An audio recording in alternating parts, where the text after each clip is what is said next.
92% or 93% of our revenue comes from outside of India.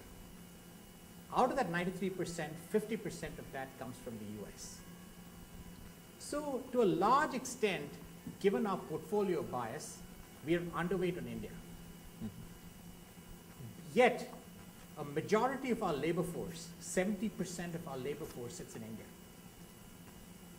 And then you look at India itself, and then you ask yourself, if your manufacturing base is going to be India, what is technology going to do long term to this big manufacturing base where you employ thousands of software engineers, thousands of people who work in the BPO industry, who add to the consumption that Vish talked about?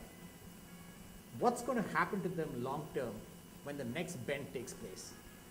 And the results are kind of a little scary. If you look at digitization itself, which is that if you run a completely digital enterprise, a lot of the middle management jobs that we have today, which are basically handoff jobs, will go away. There is a study that predicts that between 110 and 130 million jobs will disappear across the world in the next 5 years. If you look at the back offices that we run for customers that we call BPO, that everybody tries aping across the world, a large part of that is going to get digitized and it's going to go out. Yet what's going to happen is there is going to be a skill set that's needed, which is on top of the pyramid. The ability to integrate different, understand industry, understand technology and integrate. And that competence today is in short supply across the world. So what's really going to happen is that you're going to have a divide, if you may, in terms of demographics, where you have a certain set of population which is going to be paid out of the world, and they can be anywhere in the world. On the other hand, the jobs in the middle are going to kind of disappear.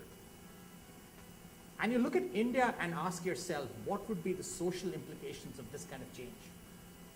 And it's actually quite scary. Because if today the BPO industry and the IT industry employs close to about 3.2 million people, these 3.2 million people support another 4 times the number of people who kind of work around them.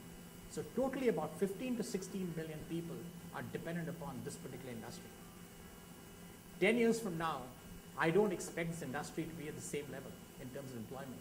I actually expect employment to come down. If you look at us as a company, we, over the past year and a half, we've been growing top line with very little addition of people. In fact, our people are going the other way around. We are reducing the number of people that we employ. And that's, again, if you step back and you look at India as a country and you ask yourself, if this pool of talent, this pool that drives consumption goes away, then what happens to everybody else who's kind of dependent upon that? What happens to governments? And that is what kind of keeps us awake at night.